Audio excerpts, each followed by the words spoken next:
Afternoon, Gary. Oh, good afternoon, Rich. How are you? I'm pretty good. Yourself? I'm doing well. How's things up in Riderwood today? Oh, very, very 49er-ish. It is. Yeah. Well, gosh darn it, it's 49ers here too. It's autumn day. It's sunny out. It's really beautiful. Picked up my car from the shop. Does it work? It it does. Well, I'll drive it tonight to make sure they got the headlights right. But yeah, I think it works. So that's a good thing. And hey, I'm sorry, but as you know, I didn't make the game last week. But I did take a look. Thank you for sending me information. And I did take a look at like a video with every single touchdown and have a pretty good idea of what occurred during that game. But you watched it live, and so while you were there, while you were watching it live at Heathen Feral Public Brew House in downtown Vancouver, what jumped out at you, Gary? Because I didn't see it. Well, the crowd was really into it. Okay. And we had a larger crowd than we have been having this year. Oh, good. Okay. And the funny thing is that a lot of them left at halftime. Oh. They had prior engagements or something else going on. Okay. The faithful that stayed there enjoyed the whole game. I've got some really good footage of, and that's another 49er first down. Okay. Yeah, that's great. That's great. I'm glad to hear there's more folks there this weekend. And I would suppose this upcoming weekend, it's going to be really crowded. And some new people.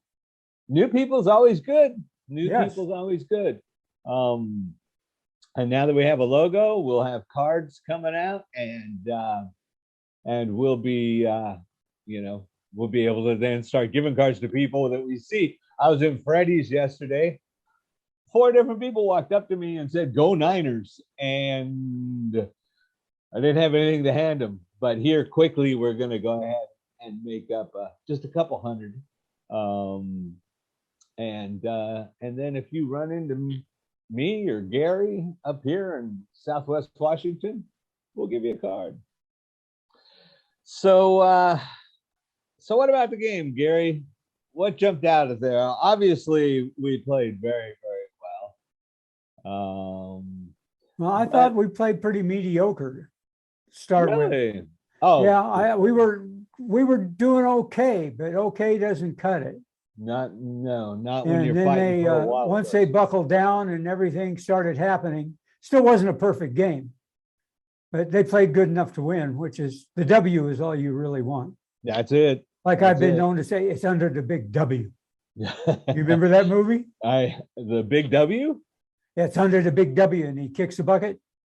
I don't remember. Oh, that was Jimmy Durante at the beginning of "It's a Mad, Mad, Mad, Mad World." Oh, yeah. I love that one. I can't remember the actor's name that was riding the bomb down. He was a famous cowboy actor. Anyway, we're getting off subject here. You know, as you know, I like to look at stats and look at numbers, and I know I'm a numbers guy. So I've got some.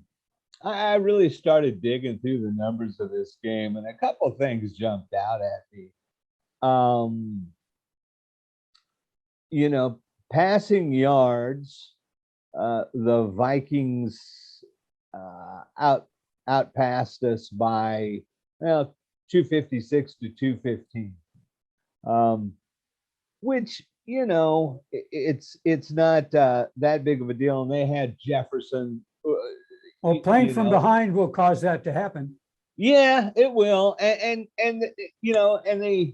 they pulled a fast one on us from Jefferson, the receiver, and that was a 24-yard reception. So if you get rid of that reception, we're real close to the same amounts of passing yards. But here's the difference: rushing yards. Minnesota had 67 total yards on the ground. We had 208 total yards on the ground. And total yards altogether, Vikings had 323. We had exactly 100 more, 423. That's a win. You look at those numbers. Yeah, it is. And you can tell who won this game. Cousins went for 20 for 32. He had a couple of touchdowns and he threw an interception. Jimmy went 17 for 26. And only 8 yards difference between these two guys. And he had one touchdown and one interception. So, really, from a quarterback standpoint, they're pretty even. Again, just looking at the numbers, which is good for Jimmy because Cousins is so highly thought of right now. That it was nice to be able to play him straight up and then beat him. Yeah. What did you see anything about that guy that made you wonder or that makes you think that he really is the real deal? About Cousins? Yeah. Well, I think he's overrated. He's good. Okay. But he's not that good. Any quarterback will look fantastic when you've got a really good offensive line in front of you. Yeah. It's what they look like when that offensive line breaks down. Well, and that's, and their line broke down, obviously. Well, we won the trenches, man. Oh, yeah. 67 yards total rushing. That's nothing. That's 15 yards a quarter, right? I mean, that ain't much. So, yeah. Look at Joe Montana. He did it when the line would break down. Yeah, well, he'd roll out. Everybody forgets he was a scrambling quarterback. That's right. But when he came out of Notre Dame, and he doesn't have that reputation because it was never scramble first. It was scramble to pass. No, never. It was always a 3-step or a 5-step drop, and then if he needed to, he could get out of it and roll out. And his receivers are smart, and what can we say? Some of the best teams that ever played football. The rushing game really interesting. So they only had 67 yards, but Delvin Cook got hurt. What quarter did he get hurt? Do you remember? I don't remember. Foghorn but time. It was early in the game, right? Because fairly early, I believe. Yeah, he only had 39 yards.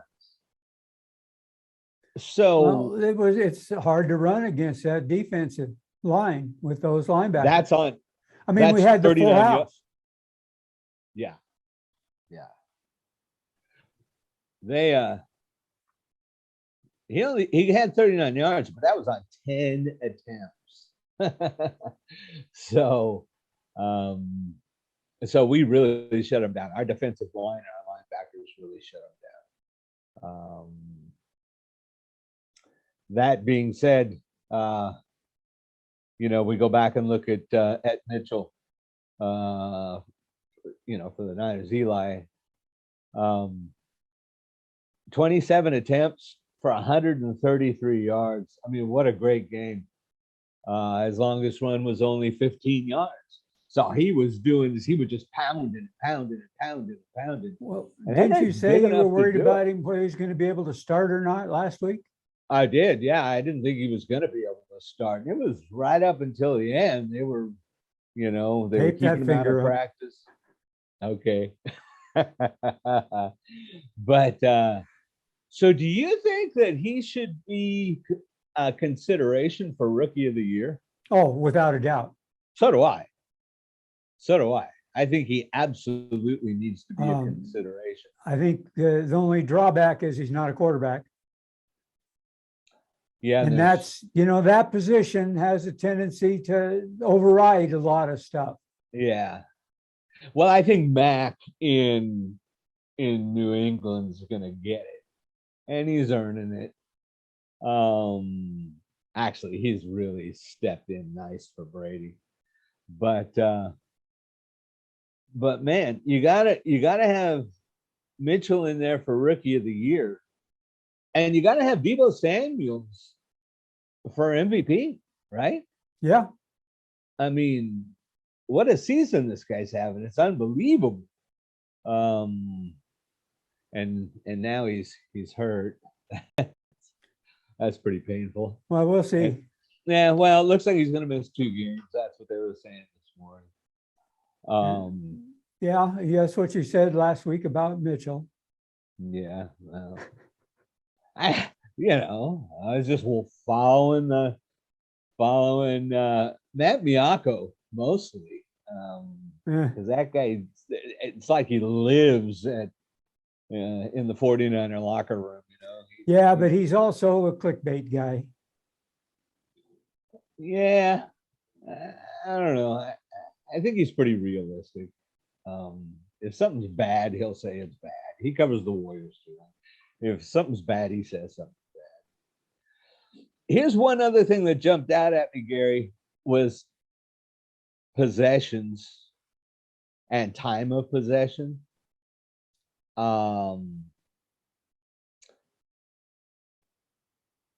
We had 37 minutes of possession. They had 22 minutes of possession in that game. And again, that shows that says win. That has win, just those numbers. But what I think this shows is how effective the running game was and how Shanahan stuck to it and how Shanahan had a better game plan than Minnesota did. So 2 weeks in a row, I think Shanahan outcoached both Urban Meyer and then whoever the coach on Minnesota is.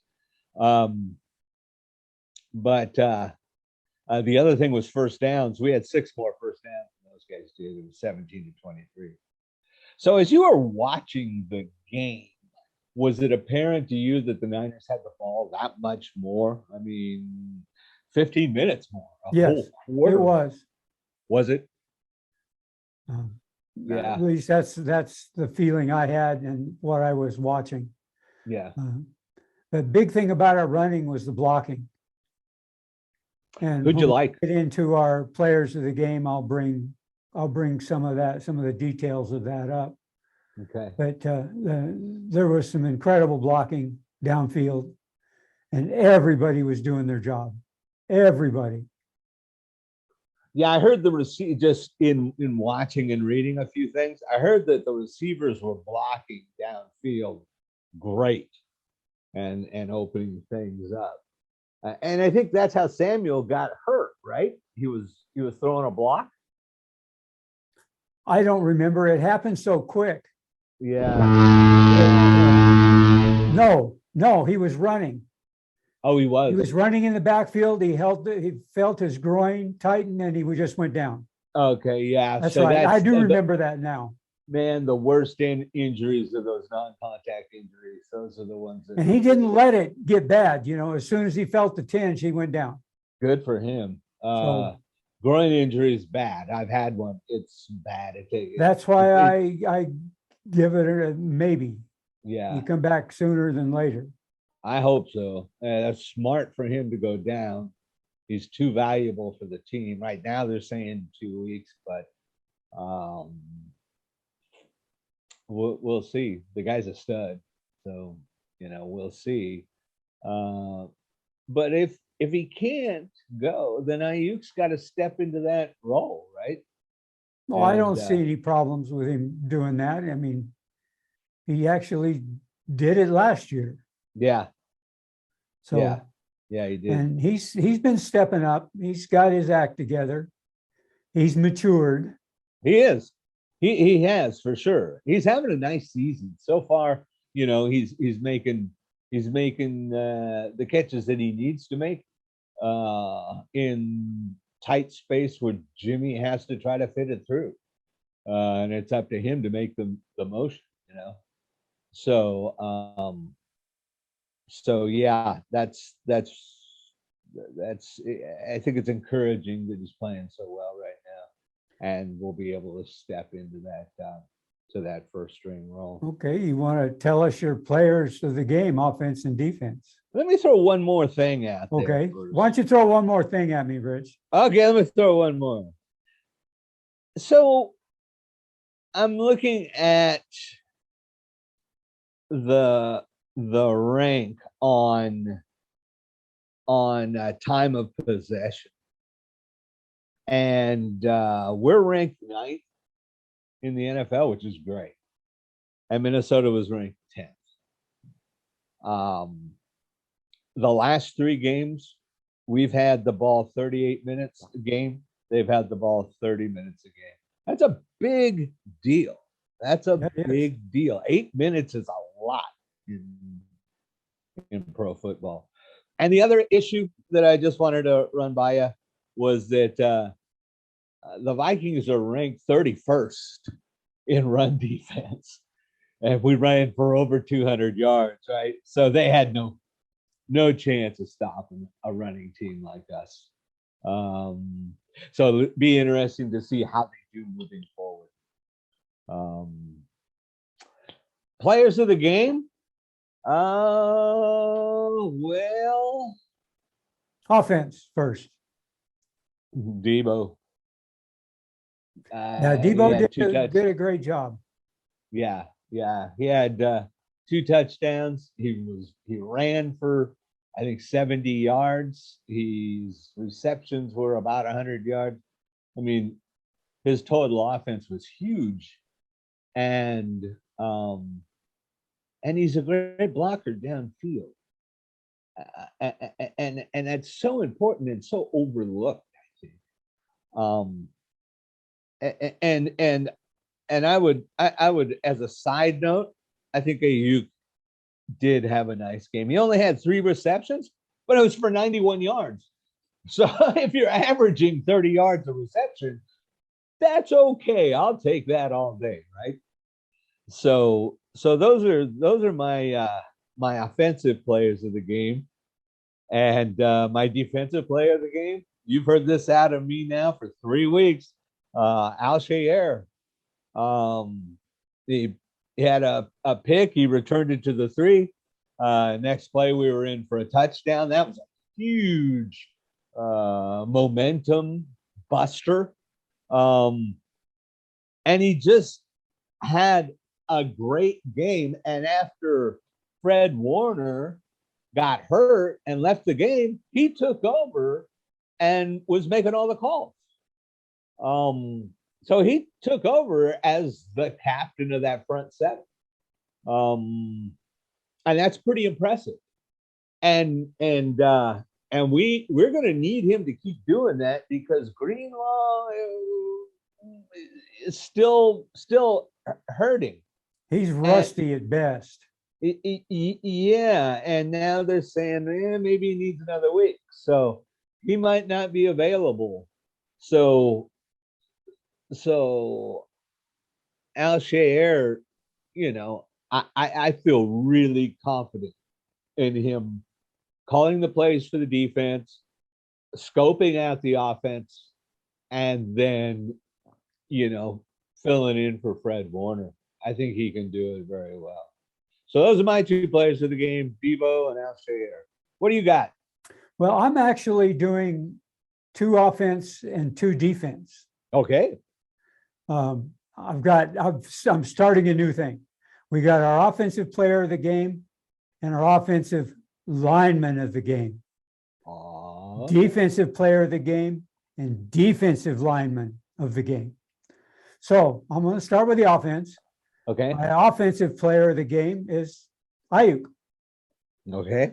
He only had 3 catches, but it was, like you were saying, it was over 90 yards. Yep. But he was downfield blocking for all of those other guys that were catching those passes every time he was down there.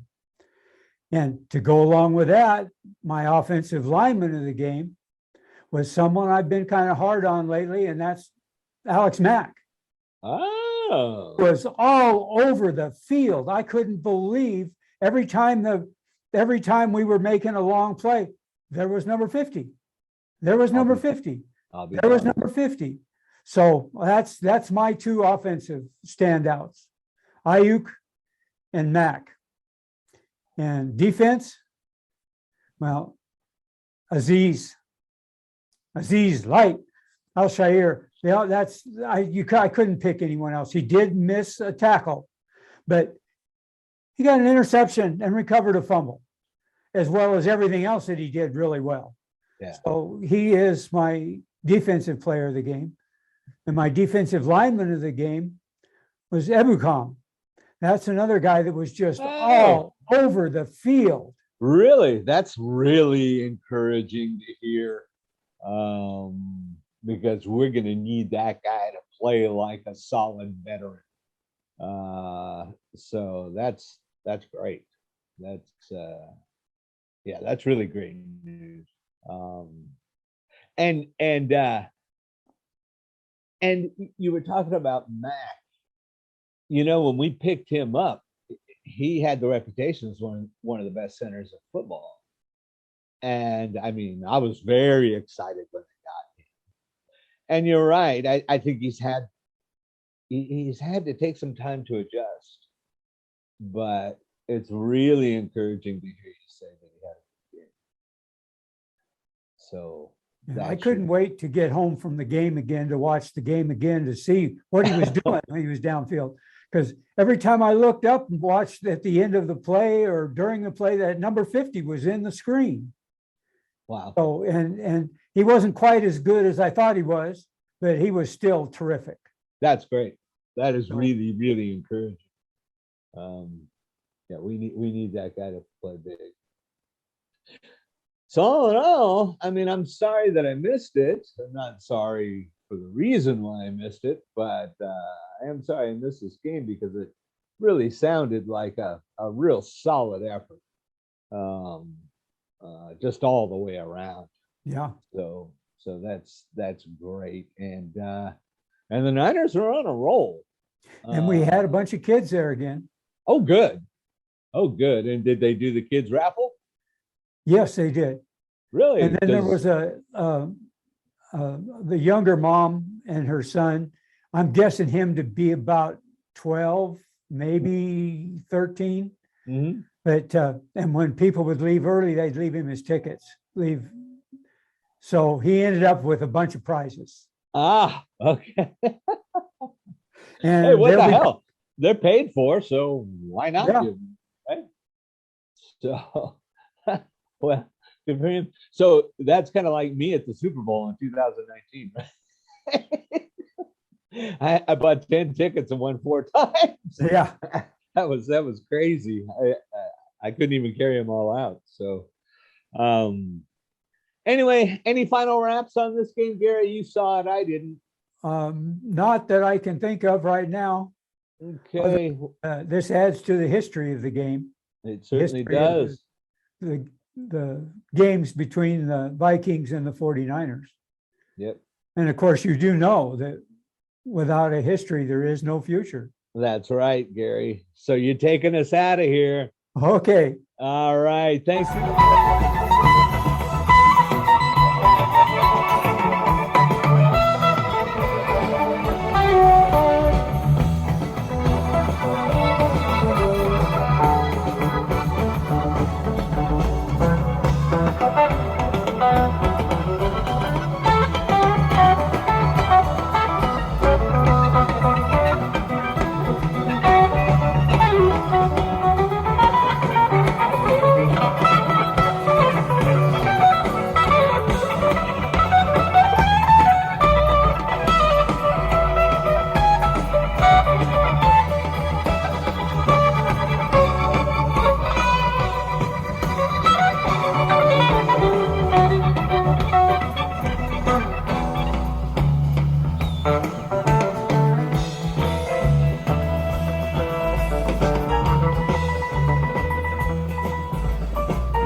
Bye.